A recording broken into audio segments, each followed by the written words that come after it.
Hello everyone, I'm back and today we're building the Tomarang Apartments, and these apartments actually turned out really small. They're more like studio apartments. No, they are actually. Well, there's one technically isn't a studio apartment because it's got like an actual bedroom for the bed. But anyway, the building itself is actually quite big, even though there's only 3 studio apartments in this lot. I saw this image on Pinterest. Of course I did. And yeah, it was really, really lovely. It was a really lovely building, which is in Vietnam. And I think it was definitely a restaurant. And then above it, I just kind of assumed that there'd probably be apartments above it. So I thought, oh, that'd be a nice, fun thing to recreate. Because it's just, I don't know, just like different kind of shape. It's just kind of fun to kind of like do different styles. And also because I just really like the way the stairs were. Like normally I feel like when I make an apartment building or flats or whatever, the kind of layout of the stairs is kind of like not central, it's not key to the build itself. Although obviously it is practically, but in terms of how it aesthetically looks. Whereas I thought this building was really cool because it had like this it had its own like moment basically. The stairs have this kind of center column, which is kind of half outside, half inside. It's got walls, but it's also open at parts, and then it's got like little like roofs, but then there's also a bit that doesn't. So I don't know, it's just kind of fun. And then you kind of have just like a more interesting shape and a lot of outside space as well for each of the apartments. So they've got quite big balconies compared to the size of the actual interior. So you can always change that obviously if you want. But I don't know, it's like just made for an interesting build. And I kind of obviously went with a bit of, obviously I don't know what's actually was in this building exactly, but I've kind of just done some other bits and bobs on the ground floor basically. So we've got a restaurant down there and then a kind of street food stall, I'm going to call it. And then there is a clothes shop as well, sort of like on the other side. And I actually opted to put the restaurant, originally I was thinking there was going to be 4 apartments on this build. So just the ground floor would be kind of like commercial and then the 2 floors above it would be where the apartments are. But I actually opted to have the restaurant go up 2 floors just because it's got a really nice big terrace, let's call it. I don't know what you call it, terrace, balcony. Where I thought it would be really nice to have some tables outside as well. So that's why that's kind of going to be spanned across 2 floors. And then we kind of lose the space to have another apartment. So there is only 3 apartments. And like I said, they're all pretty small. So it's quite nice if you're just having like 1 sim or 2 sims, just want to kind of have like a very small apartment. Or even, to be honest, it was giving me kind of like, rental vibes. Like if you're coming on holiday and you just wanted like a small studio apartment because you're just there for a few days, don't need all that space if you're just like on holiday. But you would want the outside space, right? You could hang out outside. So yeah, it kind of works perfectly for that, I think. So maybe that could be what you use them for. Like as always, you can do whatever you want with this. If you do want to download this lot, obviously you can change it. You can make the apartments bigger. You can make them not commercial, lots at the bottom. You can play it not as residential. You could have it as a retail lot. You can do what you want. That is the beauty of this. But so it's kind of taking shape now. And I've done that thing again, which I always tend to do. And I don't use the whole lot. Like I find that the lot shapes and sizes there's never the perfect one. There rarely is the perfect one.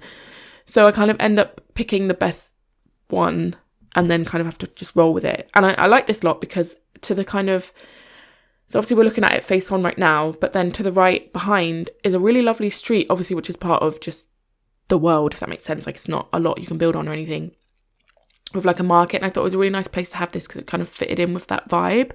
Because we do end up putting a lot of like lanterns and also a lot of like flowers and plants growing around it, which I think is really, really nice. It's just a really nice mixture of, like textures, colours, good vibes, So yeah, you see, first I have made the kind of little street food stall, let's call it, which is that kind of just 2 wide tile little space, which is not functional in the sense of I've used the little like grill station as the kind of fronting of the stall, let's call it. But obviously that is just somewhere where your Sims can cook. It's not somewhere where your Sims can cook and then serve food.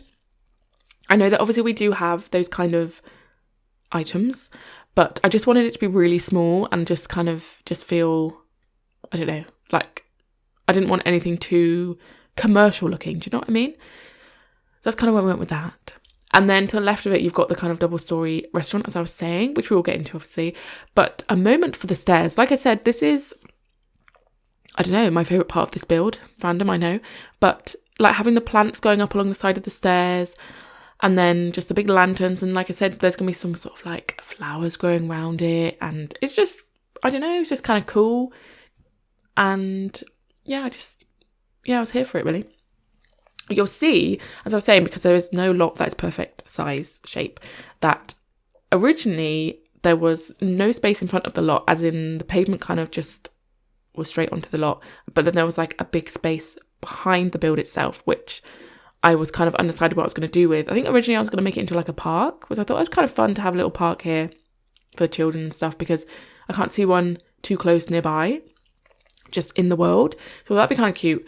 But I actually ended up deciding to put more space in front of the build, which I don't do that often because, I don't know, I think sometimes it can kind of like creates a bit of noise, you know, like in front of the build itself, and then you can't like kind of see it as clearly, if that makes sense, unless obviously it's part of the build. But yeah, I ended up actually making a bit of sort of pedestrianised space, if you know what I mean, where there's like a bench and stuff, and you could obviously put tables out there with chairs if you wanted more seating for the restaurant, or just for like if you're getting food from the stall, that kind of thing. And because I do also end up changing the corner space, like, you know where the bikes are, I end up putting a market stall there instead, because I just thought that'd be a nice use of space there as well, actually, a bit more functional, so that your Sims, you know, if you have a vendor there, you could be buying things from the market, just like a nice kind of walk around space, just make it feel a bit more lively, you know? So yeah, I do dart around a lot on this build, as I usually do, because I'm just kind of like building it up as I go and deciding how things are going to be. Because you see at the moment, like what was really bugging me, and I end up changing it twice, is the restaurant I did in this kind of grey brick, because there was more brick in the picture I saw, obviously, of the building on Pinterest. But obviously you can never fully recreate the same, you know, like, because the builds obviously in The Sims are much more linear, you know? So, and it just looked a bit strange how there was just like brick, and then directly above it was like the rest of the yellow building. So I actually made the restaurant one tile smaller, and I changed the upstairs as well in a minute, you'll see. But so you'll see I kind of like just added this indent, and then there's just basically a little way out of the back of the little kitchen for the Sims as well. This restaurant, I will say, obviously it's all functional in the sense of it has all the elements you need, but you'll see that when we're building the kind of kitchen area and especially the oven, the kind of, I don't know what they call it, where they're basically like the catering kitchen, where you'll see they've got like that window, you know, and that's where they serve the food out of, which is really like aesthetically pleasing. I like putting that in restaurants because I think it's quite a nice addition to be able to see, you know, what they're cooking and stuff. But I do end up putting some items directly in front of it, which makes it kind of unfunctional in that sense. Obviously your Sims can still get in there, but yeah, like handing the food over is probably not going to work, because in my mind, this lot wouldn't be played as a restaurant. It would be the apartments. But like I said, obviously you can play it as a restaurant because it has everything you need for it to be one. You might need to move a few items out the way, because I don't know, because it just looks so bare. I just felt like I had to put it there. And it just kind of, I don't know, because in real life, you'd be able to lean over stuff. But obviously the Sims, they're not going to, you know. So you can see I put that little unit because I really wanted something behind the bar area. But obviously because we had the restaurant window, no, the kitchen window, I don't call it, behind the bar, you know, it kind of limits what space you have. So it'd be something low. And I was like, well, this is perfect. It fits directly underneath the little hatch, let's call it. But obviously it means that your Sims are going to be really fussy. So feel free to change that. So yes, you'll see upstairs, really cute. I love that little seating area outside. I thought it'd be really nice in an evening. And this build actually looks really cool at night because there are so many lights on it. It really does look really cool in the evening and night times. I think it'd be a fun place to come in the evening, you know, or like hang out, you know, in the evening. Like, because you could even live upstairs, and then obviously this space you can just walk into, even if it's not an actual restaurant, you know, being run by anyone. You can just walk into the space, and like you could just hire someone to work on the bar and then just like have drinks with your friends or whatever. Do you know what I mean? That's kind of cool. But yeah, so I'm trying to think if there's any. I'm still enjoying my nook, guys. We're going to call it the nook, where my new little desk is that I was talking about last week. I'm still enjoying the space. it's nice having the space. Although I have to say, I've just closed the curtains because, believe it or not, it is so sunny that the sun is just like glaring on the screen and I just couldn't see anything. And I was like, wow, this is crazy. Like it's just been raining nonstop. And yeah, it's kind of been a while since I've had to shut the curtains because of the sun. So that's kind of interesting. But yeah, so still enjoying the nook. I'm tucked right in here into a little alcove. It's quite cozy, I'm not gonna lie. My husband said I should make some bunting or something to hang above it, but I just think that's just maybe a step too far. But anyways, it'd be kind of cute, I suppose. So yeah, so you'll see that I've moved on to the little the street food stall, we're going to call it. I'm not really sure. Like I said, it's just more of a little kitchen that you could go in and cook some food in. You're not going to be able to have a vendor like serve you food, if that makes sense. But I guess you could always swap it if you really wanted to have that option. And the door to get in there is actually on the other side because of the stairs and everything. You kind of come in. I've made this kind of alleyway space, which I feel like maybe is just kind of used by the commercial lots there, or just like there's bins in there, you put your bikes in there, just like maybe the kind of like, I don't know, like the meter boxes and stuff. That's kind of the vibes I'm getting. Like, but it's also the entrance for like if someone was working in that little food store, that's how they'd get in. And I also, because I put some shelves in there and I was looking for the mugs again, because I know I talked about this last time, about not being able to find the mugs from the clutter pack. And a lovely commenter put a comment saying that it's not, when you filter by the pack, the everyday clutter pack, it doesn't come up. But if you search, you can find it. So I searched and it was really strange. So I searched for the mugs and it came up on the suggestion bar. You know, like the search bar that comes up with like suggestions of what you're typing in.